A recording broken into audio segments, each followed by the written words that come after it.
The cries from our people in Imo State cannot be ignored. In a powerful radio session on Voice of the People 90.3 FM, voices including Madam Pinto exposed the harsh realities. Extortion at Ebubeagu checkpoints, attacks on innocent villages, abandoned farmlands, fear from so-called security outfits, and political failures leaving our children and communities suffering. Enough is enough. We need real accountability, community-driven security, and resources that actually benefit our families, not fuel more insecurity. This is the voice of the people demanding change. Watch the full video to hear it unfiltered and understand why we must stand up now. Share widely. Our future depends on it. Adi Igbo jejemba na-ekenekwa Igbo ndị ọma sị ka tata bụ ahịa eke ka ekeketara anyị ihe ọma. Ịmara na nke ikpeazụ a ka isi emezi njem ị na-emezi njem karịa onye isi ala bụ Bola Ahmed Tinubu. Nke nchegbu nke gizi ime ife ala Igbo ife bakala amasị m ugboro ole ị na-anọzi na steeti Lagos. Ama m na imere njem kedu ka ala Igbo dị n'oge emere mmemme ekeresimesi na afọ ọhụrụ. Adi Igbo ekwesịghị ịjụ ajụjụ ahụ maka isokwa elu ụlọ. N'ala Igbo mụa na-eche na kemgbe 2020 onye ọbụla lara ala Igbo 2022 na onye ọbụla lara ala Igbo a kwesịrị ịghọta na ihe dịka afọ anọ gara aga anyị enwebeghị ụdị Krismas a n'ala Igbo. Ihe awụ about the best ngosi na anyị alụgidegila ọgụ a udo abatago na be anyị agbara nnọọ and enwere ihe a na-akpọ amaghị m ma akụrụ ekwe ka akụrụ ogene ọ gosi na mgbamgba anyị na-akụ na ihe anyị na-ekwu na-aba ndị be anyị ntị anyị agaghị sị na anyị agaghị eju ụjọ dara enwe n'elu ndị be anyị kwetekwena wee sị na anyị aha agba ọsọ be anyị kwete Igbo wee kwu na Lagos anyị nọtụ m na-ajụ ese ka Lagos dị wee na-agwa m na ọ dị egwu egosigo ndị ala na anyị wụ stakeholders na Lagos anyị so n'ihe a na-eme so ala Igbo dara ji enwedị ihe dịka kidnapping unlike before enwedị ihe dịka killing nothing so anyị kparịkwanụ den Igbo gosi ya ji wuru Igbo obodo ọbụla ị ga nwere security dị well equipped so anyị wee nọ akparịkwa m n'ala Igbo wee chekukwe mọ ebe a na-enwegasị trinkets of security ebe aka na-eme ndị ebe ahụ adịchabeghị free maka enwere ndị gbara ọsọ villages gbara ọsọ too much egbe eruru ihite Owere ọsọ ihite Ọkwa amaruru awọ omemma yes awọ omemma na ndị ebe ahụ gasị gbara ọsọ mana anatacha na na-eti mmanwụ na-aga n'ụzọ na-ekwo na-ekene Chineke si na Igbo adịgo mma ọzọ ka anyị kpawa nkata ka anyị ga-esi echekwa because eche ife anyị si wee na anyị afụ na-echekwa go onwe anyị maka na asị na onye ogboro okiriki na-eche ndụ ya nche ka anyị daa relax klara ahụ sị na udo adịgo no kịta na ka anyị ga-emekwu obodo ọbụla ga-amekwuo enforce their vigilante and their security outfit ime sure na ihe ọbụla na-achị ime na akanta ya then ka anyị tinyekwa ọnụ tinye uchu n'ebe aka na-enwe nsogbu ka amara ihe a ga-eme ọtụtụ nsogbu bụ ihe mmekpa ahụ ka na-eme anyị ka amarakwa ihe a ga-eme ịhụ na dịka anyị wee jikọ aka ọnụ ụlọ ọgụ weta udo na ejikọkwara aka ọnụ wepụ ihe ndị ọzọ dịka ndị amị na-ana ego n'ụzọ blọkụchi ụzọ na-ana anyị ego dịka ebe ndị amị ka dị under siege dịka ọsọ ihite Ọkwa ka na under siege by the military nke bụ na m nwe ohere m ga-akọwa ya nwekwa otu n'eria m kọvara saịdị ọsọ ahụ ka m kọvara nnọọ nye rịpọt ịga na my page ịnụ ga-ahụ rịpọt vidio otu m si mee vidio n'ọkwa ebe ahụ kwuo okwu ohere dị m ga-akọwara ụnụ wee kụwakwa nyekwa atụmatụ ihe m chere anyị ka n'idiri ime ka ala Igbo dịcha mma. Ndewo. Isi na ala Igbo dere ji ọ bụ eziokwu agara m otu izu ụka mana ịma na ịlaka ala Igbo ọ bụla dị nke ikpeazụ ịlara ịnọkwara ọdụ nke mbụ otu izu ụka ka m nọrọ abatakwa m ọbụla dị be m Mbaise Imo State anụchaghị akụkọ ọjọọ dịka isi anụ na mbụ ọ dị gị ka ọ bụ n'ihi ụjọ Donald Trump maka na enwere ndị na-ekwu na kamgbe Donald Trump bịaziri gbeta obere fim na Sokoto ịghọtago na onye ukwu na onye nta ndị na-akpa mkpamkpa ọjọọ n'ala anyị Naijiria ugbu a na ha nwụtụla nwa nkịta ha n'aka ọ dị ka ọ bụ ihe butere nke a ka ọ dị gị ka na ọ bụ ndị vigilante etiri n'obodo ndị a dị iche iche mmekadị tupu Trump abịa m n'ihi na anyị nwere n'udo ọkwa anyị na-ekwu ya m na-abịa m ebe ọtụtụ oge ndị vigilante na itinye anya na ikwu okwu na igwe okwu ihe na-eme m ga-asịkwa na nwantịntị Donald Trump ga-eso because a lot of ụmụ anyị abara na social media na-ereport ihe ha na-ahụ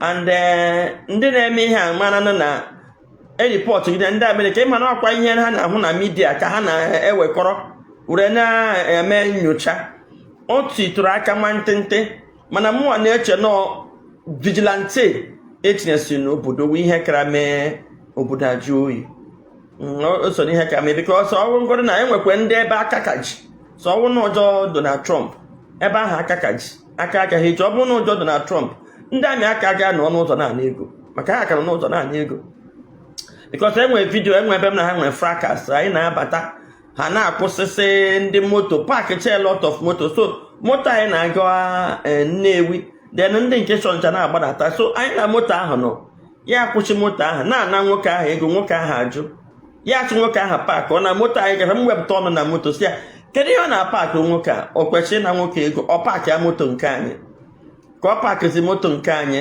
babazie mgbe site na moto pụtasị anya hapụ moto ka ọ gaa n'ọmụnwa ka o kwesịrị ịma rest mena ya babazie mba ndị niile ahụ ejizi mgbe m bịazi kwuo na anyị nwa na-agba ndị a nkịtị ha ji eme ihe ha na-eme na anyị nwere onwe anyị peace n'ala Igbo ha bịaghị asị na ha na-eme a na-erelati sitatom from irelati sitatom ha kpọgachizie ahịa POS tishe ATM n'ụzọ snow roadblock jire n'ebe ahụ tawapụ mba na-aba na-ekwo ndị amị ahụ egwu abịazie ha were n'ize ndị mmadụ ma mgbe moto anyị na-aga mana mgbe ihe a na-eme mme vidio so ha were plate nọmba moto anyị pụọ n'Oji River ha gwa ndị na-ebe ahụ ewe jidekwa anyị ya were and 11 na-aba na ụnụ si insecurity nọ mana emu na-eji ndị mmadụ ndị ma na-arazi late n'ebe nwa ụnụ si insecurity nọ from your road block onye pụta ije ya 10 minutes onye pụta ije ya 10 minutes onye ahụ na-ala like anyị nọ n'ụzọ n'Enugu almost 5 hours ịga ahịa so ihe ahụ m na-aba mba ndị mmadụ tizi ọnụ ndị ahụ kwụsịkwa anyị again kwụsịzi m sị m n'otu na m weta fonu m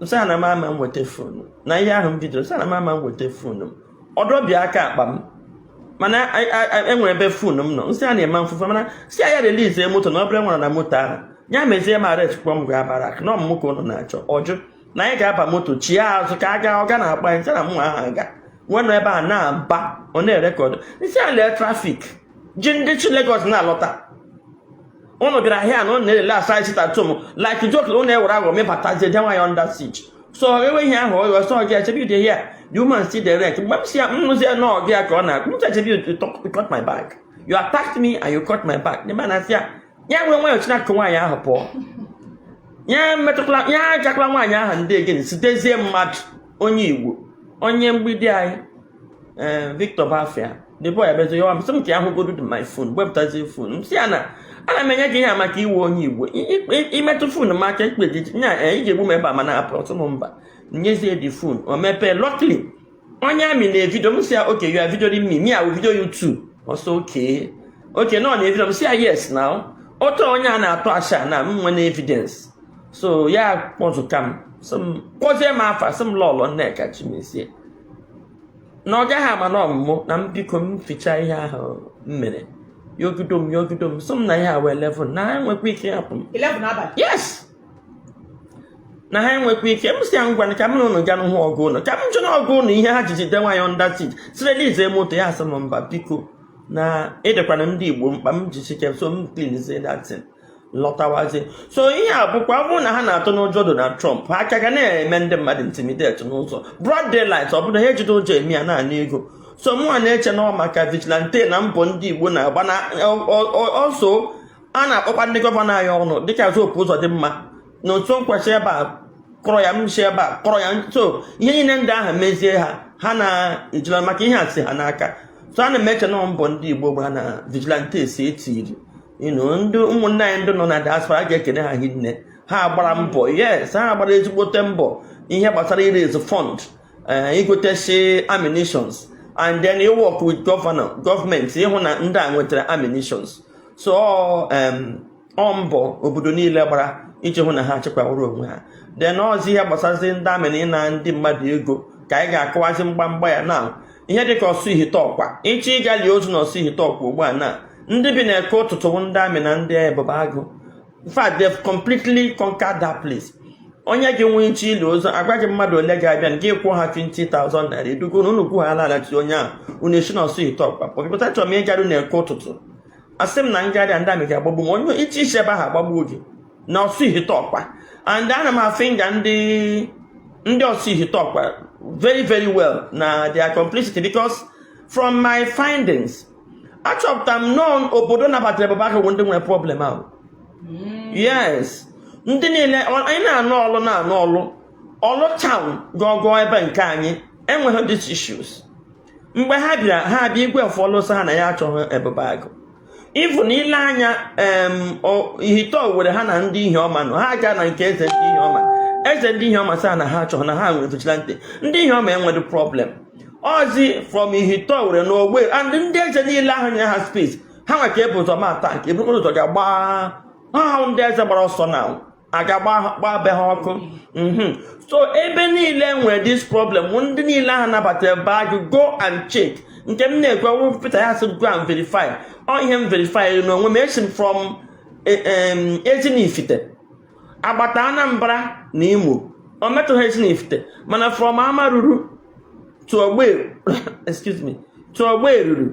to ọsụ ihite ọkwa to Ụbahọsụ to ihite Owerri ndị niile okirikiri niile ahụ to Ọsụmoru to Lili okirikiri niile ahụ nabatara Ebubeagu as security ndị nwere this challenge. And ihe challenge a bidoro from 2022 mgbe ahụ ndị amị batara, because ana m aga na-ajụ locals ajụjụ and then ha wee gwa anyị na nọ ndị amị ji ammo tank sack at the village owodo is on the ha dey deny themselves na ha ji ha nọkọta one day that day asị ahụ n'isi mmadụ ha sị wepụ ya hụ n'isi mmadụ anya o ihe ekwuziri. You understand? Asị na-apụta na-eke ụtụtụ one morning which fresh head ndị enwebeghị ndị ọsụ ihite ọkwa niile m gbara ajụjụ ọnụ so na ha nọ n'ahịa ndị sị ha nọ n'ahịa that day ndị agbara ahịa ha ọkụ ngwa ahịa ha ọkụ na ha nọ n'ahịa ọsọ ọta hụ ammo tank na-agba egbe open of fire ọsọ ọta ọ ga-agbajọ a na-aja asa ahụrụ isi mmadụ mana enwebeghị onye proof na isi mmadụ nlekọkwa n'isi onye ahụrụ ya ahụ. Ị na-aghọta? So then ndị Ebubeagu na ndị amị ebe ha bizi ugbu a wụ na eke ụtụtụ ka ha bi. M na-ajụ nso oke unu so ndị ụmụọma ka unu so ndị ụmụ m na-ajụ na ele mbido n'ụwa ndị ụmụọma ya sị n'ọkwa mgbe ahụ ndị amị bịara. So ndị amị bụ ma ụmụọma ma Ebubeagu kpute because before ha abịa enweghị ihe na-eme. Ndị enwerewu ndị ESN ahụ asị nọ n'ime ọhịa na-eche nche according to them enweghị ihe na-eme. M na-ajụ nso oke fine ebe asị na ụlọ na-eche na ndị ESN ọ dị ka ndị amị n'ugwu Awụsa ọkwa na Sambisa forest n'ime ọhịa ka ha na-anọdụ alụ ọga. Ele ihe kpata na ndị amị akwado ngwongwo ha ga-ezuo kampụ n'ime ọhịa ebe ndị ụmụọma nwanne nọ ma ọwụ ndị ọnụnụ gọọmenti nwanne Kenya na-eme na-eke ụtụtụ Kenya na-eme na residential areas because isi from Amaruru ka m gụnwara checkpoint ndị Ebubeagu ahụrụ na checkpoint anyị ga-ahụ ya military zone gota 17 checkpoint Ebubeagu from Amaruru to ihite Owerri 17 checkpoint ebe ga checkpoint kwụsịrị n'ihe ọma. Na just okay ihe wụzi ebe all this security and ha bi na ha nwere kampụ ebe ha bi na Ogberuru hall ha bi na hall ndị Amaruru ha bigasị along that axis ha bi ebide. M na-ajụjụ oke o akpọtara unu ka unu save insecurity ka ihe unu na-akpọju ụmụọma asị ndị na-eme insecurity while you are supposed to engage them in battle n'ime ọhịa ka unu kwesịrị nọ. Ele ihe ha na-esi road block n'ụzọ na-eme ihe awụ question ndị be anyị kwesịrị ịjụ na-ajụ ugbu a na because a na ọ were ihe a na-ekwu anọkọta asị na ụmụọma na-eme attack. Okay, ụmụọma na-emegodo attack, why are you there? Is it not to counter them? Why attacking villages? Because sọsọ ebe a ka nwere nsogbu ugbu a na living ndị Ogberuru ahụ ịma mgbe ahụ ekwu ezi ihe a na-ekwu ndị n'obodo oyibo na ihe a na-ekwu force or because they raise their own local vigilante. Chise ha na Ebubeagu before I said you were putting the mini. So, but I just say to present raise their own vigilante. All the cases that local vigilante king have even when Naga, Macam name Naga, Posim na Hana Ekele, Emaga Posiana and Doka de Gana and the Kekego. So, Okada cam chatter. Then when they came killing, yeah, he goes, sorry, I'm them can be women, so as a matter of the year, where are you from? Yes, I'm not by us. Myself and Ebe, Megan, yes, madam. You know, I said those boys waiting for peace. They pick us from different states. You know, so for you to know now, a plan, a calculated plan, man, that plan, what's the man, was ever had that we get, ever have feeling a hard capture go. Macando see talk about also complete. No, but house here were also complete. Ndi also were also complete. So those days they have feeling a hard capture go. Hey, what happened? So and again, when they buy on the can on our social media. Now hype put the thing. Like this one a case. If you don't move your boss, I the boy make them attack, he can't go there. Now, give me a cherry. And I hear all the rules side don't know, nanny. Kai Hakano. Okay, so Omoma. Okay, I just put under to combat this Omoma. Okay? Then why not time we put you more here? But I said, I told Momojo, how I was now. And only now to zoom Momojo, that's a why. Wow, Buddha, to push on Obodo. So I think in the concern and the body so way more targets, weapon damage completely because I believe or not, I'm a plan and how part of the plan and all how I one day name most of this. In fact, animal fought to governor side for bring the military because he making an east. I want to bring the military for war. A bubble happen. Or no, Hana go, you have and they do spoil. Hana grab in here bubble agra. So sit at your man or warrant military onslaught. So even so we large but instead of them with the police or even engage federal government to respond to the okay, check we am to work now. And when I chef learn academic tattoo. Nigerians, a chef will let man academic tattoo. Mana, they tell you here before keep Rehuna. Federal government of Buhari especially. Nandi media plan this because when I met at home every Monday channels at TV ni legalizing on the chat. Jingy nugu, jingy mo to war so. The moment that about in dami, they stopped covering sit at home. Mana here is where what and dami can name ya sit at home. On Monday, Ghana Southeast, I can make it at home. But to my surprise, and when the media report, I can make it at home. Why? Then the question now, the men no longer and the riot, and the boom and the baby, or warrant 3 draft army. So the moment which means Hannah told to her say, carry what they out. Didn't name as stages. It's like propaganda. The moment they have had changes their propaganda. To Moma, I don't know have a kind of all this Moma and all that. So you know, I know war. They want to create an impression now. And when Odeka bandits, now terrorists and when are not. So now have a battle of bandits and terrorists. Unfortunately, IPOP to me maintain the fact that how peaceful organization.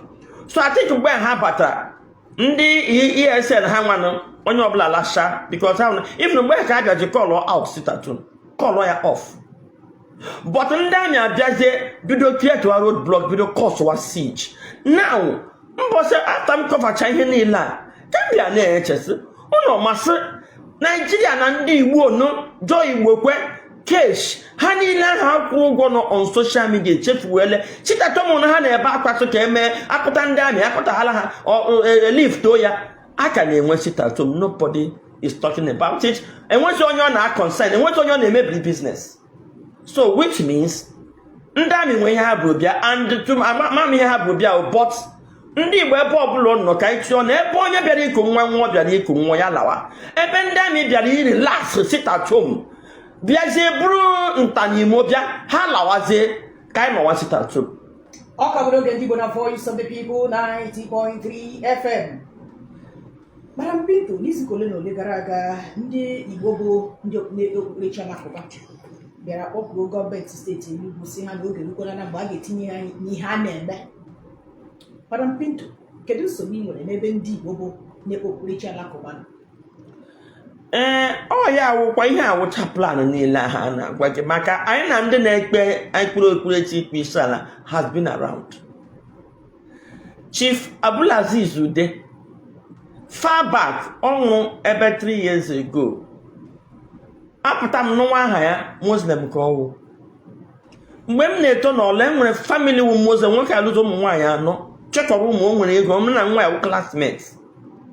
N'ala Igbo ka aka nwee religious tolerance. In fact, ịlaike ụgbọ na-asị na-aga ebute etina kpodo ya isi n'ala chile ya aka elu nsọ ya ka ị ga-ekpe onye pụta ya agafere.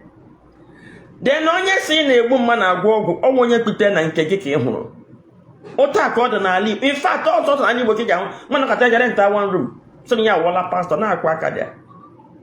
Enwe complete total religious tolerance. Ndị Hausa nọ n'ala Igbo na-ekpe okpukperechi ha enwere na-edistọb ibie.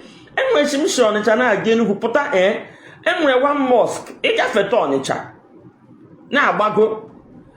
Ndị Hausa shota na-enuku igwuribe na-apụta na sebe ka ndị asị ha gara mosque nsuso na enwere youth ndị Hausa hụ n'ala Igbo. So ka m jụzianụ nke ha rịpụtachiri ugbu a na-ekwu okwu ọ maka gịnị? Ekwere m okwu maka m si no distraction. Chika, ịma na for some time na nna campaign maka polygamy na our population na ata. Yes. Otu aka ndị Hausa ji, otu aka Muslim should take over Turkey and some Middle East countries so with 99% Christians. Ha bịa ha na-amụba. Then as Christians alụ otu nwanyị abịa Muslims na-ala anọ ha na-amụba. N'ala Igbo now ịhụrụ na kamp ebe ndị Hausa nọ. That day anyị na-abata maka eventually anyị gafere ebe ha na ebe to 12 gị hụ population ndị Hausa nọ na ihe ya rụrụchi ka ihe hot arụrụ ramshaka onye ebe ha na-anọ ịma ha ndị ebikọ with people. Ha na-anọ na dadị akwa ha gaa n'otu nga ha akwụkwọ na-amụba. Ha na-adị invisible ebe ọbụla ha nọ because of their plan. Maka ha chọrọ ka ịhụ ha ghọta ịma ịhụkarịwazie ha ekwubu okwu. Na kampụ ha ịhụ otu onye Hausa ji ndị Omanọ na-amụshishi. Ha na-akwado dene ndị Igbo na-ata ndị nwere na-amụ ama ọnọdụ n'ụlọ na-erate this concern. Ndị Hausa nyere anyị onye ha ji echiri aka kwụọ Nnamdi Kanu because Nnamdi Kanu bịa kụwa plan ha mere onwe ha ndị Igbo na-akpafu. Onye bịa Lagos chụrụ ya si na Lagos send ụmụ ya obodo oyibo a na-ata amachigoro esi na yiri nne. You understand? Nna ji so nwaanyị nọ n'obodo oyibo masị ya gide elu ọ chọrọ ka anya dị ya shi o ji na-azọ dị mana ịnwụ ha nwa ebe ahụ ụmụ ha agaghị amụ ụzọ nlọta. N'onwe ndị nke a mụrụ n'ụlọ ga-akwụlata ndị nke ahụ. Now anyị nwere choice. Ihe ndị Hausa na-eme na ile anya na that polygamy na dominate the discussion ndị Igbo achọghị iji ihe anya distraction. Ndị Hausa nyere this na na-ememe ihe they will take over freely. Most houses now ndị Hausa nọ dị a na-eche nche lụrụ kpọrọ otu nwaanyị ha nọdụ dị a weta ụmụ ha. Denwe ndị ọdọ na kampụ ha na-arịkụtesi n'ụlọ anyị. By the time onye nwe ụlọ onye bịa Lagos mụsha ụmụ na-aladụ ebula ya n'ozu galie ụmụaka ahụ mụrụ ya agaala. So ha calculate ya watch our body language na otu anyị si eme omume hụ na all they need is to keep quiet. So anything that punch that their plan by the discussion of polygamy na our population is getting it in ata ha mana na a ga-ebido meme ihe about it. Ya bidozie nke na na-emegbu ha emegbu ka ọ dominate ka ọ cover discussion ka anyị relax ya na ha ebudo ibu. While ịkwepụta nọmba youth ndị Hausa na kwepụta ndị nọ n'ala Igbo kwepụta youth anyị ha nwere ike kai by 50%. Ana m agwa ndị Igbo tinye anytime onye ofe mmanụ na-ekwu okwu ele n'anya ihe ha ọ na-ekwu lee anya ihe surround ya nọ. All propaganda. We should stop anyị na-agakarị on the defensive. Is a lie. No. All propaganda gaa na attack. Like na igbe ha na anyị ma n'ụlọ chọrọ ịnara anyị ala Igbo onye na amụchichi nwa enwere na-enye unu nsogbu gị hụ ha retrieve. So I always go on attack, not on the defensive. You don't have to explain. Onye ọbụla ma eziokwu. Onye ọbụla ma na enwe eleisi apụtabere mbụ gba mosque ọkụ ọ gịnị na ndị Muslim nọ n'ala Igbo na ndị Christians nwere okwu in any way. So ebe ka okwu achị. And again, Chike enwe ihe Gowon kwuru. Gowon si na ọnwụ na ha ma otu ndị Igbo si eme na the war ha gadara alia nọ ndị Igbo ga-alia among themselves. Enwere serious war. Ha buru ego bupute ke some people. Gaa na social media ị ga-ahụ ụmụnne anyị ndị na-ekwu things dị ridiculous. Odoge anya na ide na onye a na-awe ara ọ enwe ihe na-motivate ya o ji ekwu ihe ọ na-ekwu. Mmadụ dịka Joe Igbo ka okwu na dị ridiculous. Ide na ọ ṅụrụ mmanya ọ enye ya ọkpụrụkpụ ego iji ere onwe gị ma asịkwa na ị na-ere because okwu ha under fall anyway. Ngwa asịrị gị bụ adịpụta ha na asa ha ya awa ha onye Igbo na-defend the Igbo Muslims. Gịnị ka ọ na-egosi gị? Enwere propaganda around it. It's a lie. So ebe ọ bụ na ị na-atọ achị onye ọbụla na-atọ achị na divert attention. Simple. So enwere ndị Muslim nọ mana ha wụ minority. Enwere onye a na-eme ma enwere onye m hụrụ asị like ha na-eme nwa ha convert atụ Christian egbuo ya. Ndị Hausa ifuru nwa ha convert ya egbuo ya aga na sharia nwa ya ikpe ọnwụ gbuo. Ọtụtụ n'ime ha na-anọ na death row na ha convert to Christianity. It has never happened in ala Igbo before. Na mmadụ gara ma maybe isi na Catholic ga Pentecostal nwoye na-atụpụ na emasị ndị Yoruba nwere just saying it's not true. Ebe akara nwee religious tolerance wụ n'ala Igbo. Mana ị mara na anyị nwa bụ ndị Igbo we don't make noise. And anyị amacha in fact anyị na-amụtazi propaganda na-eme eri with propaganda. Anyị enweghị ihe propaganda onye Igbo nọkọta ya onye ala nwere ike nọkọta fọm achatọ wepụta ya a na-ejekwa ya wụrụ ihe ndị ugwu na-eme just like nke ha mere ụgbọala na na-epesekut shit. It's propaganda. We don't do it. Ndị Igbo bụ ndị Muslim anaghị emesi ike ọ bụ ihe na-egbu. Awe wụrụ onye Igbo onye na-emechi ha ike n'ebe ha ga mosque abịa gba mosque ọkụ ka ha na-eme trading propaganda to divert attention na ha nwa na-achọzi population ha na-achọ ịka nke anyị. So ha chọghị ka ihe a na-ekwu lụwa nwaanyị abụọ ka ịghọta ya emezi ụgba na ndị niile ịma okwu apụta ụgba ya nsonyọ this polygamy thing na trend ekwueze nke ahụ. Madam Pinto enwere ihe m chọrọ ịjụ gị maka na ọ bụla dị na social media gị ahụrụ m ebe nọ na-eti mkpu polygamy ụmụ nwoke ị na-akwado ha ka ha lụọ ihe karịrị otu nwaanyị ọ bụla abụọ atọ lụwa na ọ dị oke mkpa. Madam Pinto ka ndị oge ugbu a ị ga-ekwenwuri ka di gị ugbu a gaa lụọ nwaanyị nke abụọ ma nwaanyị nke atọ? Chika chọtara m nwaanyị taa m ga-abịa buo mmanya n'isi adebebe m ọ nọchighịrị m ụzọ ụmụ m nọchi Lagos. In fact ọ ga-enyere m aka bara m uru. Enwechiri m ala n'ụlọ ọ ndị mmadụ na-eledosi ya na-eri ihe dị na ya. Nwaanyị nke abụọ ga-eme increase akụ na ụba anyị. Di m chọrọ ịla n'ụlọ ugbu a ga mepee factory. Business di m na-eme na Lagos here 80% contribution m nọ there the success.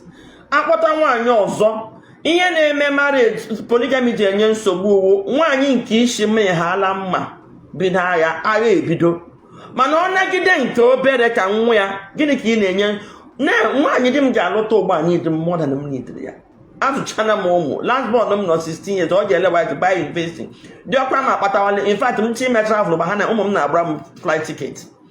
Ụmụ m niile arụwa n'ọrụ 4 of them ewetịga nke a na-aba investing. Eji m ego ama an established woman nwaanyị ga-abịa cheke na-amụ nwa amana m ihe ịmụ nwa were ihe a nya m lọta Lagos ugbu a na ọ mara na ị ga-ebuje mma na mmadụ nọ n'ụlọ m bụrụ ihe a na-eri bulalụlụ ya bịara m aka n'anya how gịnị ka m na ya ga-azọ even m na ya plan nọ m na adị m eta adị m na-akpado imepe factory aga mepee n'ụlọ ya ma na-ejuwe mgbe ya na ọ ga-awụkwa big man like me akpatara m ego mji ụzọ ọ ga-esi akpata ego gịnị ka m na ya na-adọ ya ga ya nwee kichin ike. Nna m lụrụ ndị ụmụ abụọ. I enjoyed it. Ọ maka the need. Okay, Igbo kpochapụ onye hụ ya enweghị na-ahụ ya In fact, in the next 10 years, I got me here, we are at the verge of losing our Igbo. When I win, I'm not getting shiny. In fact, when the Catholic be doing here, such a Gamma in Cabo, when I'm to now near form group. Yeah, remember, Jano Moa, John Beman, Dick Weapon and the neck when I'm to not decent the neck when them get out the happy. Na achọpụrụ ya nwaanyị alụtara nyanwa jụrụ ana m eche ha na-akpa nkata my mom na ndị ọzọ nwe nna m bra dị mkpa mmadụ nke bụ na ọkwụrụ aka na-emetụ na ihe ejiri ufu ụlọ ya jide aka ebe ahụ aha ya bụ Maria chọọchị si ihe Maria ihe mee nchetakwa mọchị onye dị m n'ọnụ gịnị wee chepụga ụmụazị na nwa a ga-esi agha ekwe ka fada one up and ha mecha chepụga that father na our place. So for you to know ọ bata ahịa ọ tụcha na ụmụ ya apụcha asatọ mgbe anyị na-eto anyị nwa na-agazu ya oji. You understand? Anyị na-akpali gị ya nkụ ọ bata mgbe ha buru ihe oji asị m na-edi m mkpa ka anyị gachie nri m ga-agụta ọkụ mgbe ha na-agụ n'ọkụ fụhuore ya ọkụ shikwasị ite ya gba akwụ m nso ede ochicha mmiri na-eme aka n'otu nga rie nri. I enjoyed it. My daughter launched akwụkwọ this year. I gaa na be anyị from my step brother nke wụ onye lawyer shi America lọta o ji 100,000 launch ya dị akwụkwọ nke onye ahụ toro ji 200,000 launch ya dị akwụkwọ nwa ndị ọkpara nna m nwa ya wee medical doctor ji 100,000 launch dị akwụkwọ nke ọzọ ji 20 ego ole ka e nwetara from my half brothers 400 and something thousand ka ile na anya uru mmadụ na-abara ibie. Adanna m ahụ nwa ya wụ onye amị si obodo oyibo lọta nke dị ọkpara ya akwụkwọ lawyer na-ekupụta nwa anyị ga-adị amaghị m na nke ahụ lọta ihe o ji gbara m Christmas $100 nwa mmiri ya so ya were 40,000 nye uru ka mmadụ na-abara ibie. Mma ma nwụọ na mpa ma nwụọ na nwunye nna m anwụọ na m ga Abuja na nke lawyer ahụ ka m na-anọ uru mmadụ na-abara ibie. So why don't we look at okuru oke ọnwụ na na-alụ ụmụ nwaanyị abụọ akịtara m ọlọ nne kachi mezie nnọọ nke ụgbọ na akịtara m anọ second wife yeah. Bara Pinto maka anyị n'oge abụchaghị nwanne ọ bụrụ na ile anya enwere egwu Ambassador Chinyere Udoma akụpụtara ugbu a ya bụ egwu na-acha ọkụ mana ya bụ egwu ọ kụpụtara ihe dị gị mma bụ aha ya bụ egwu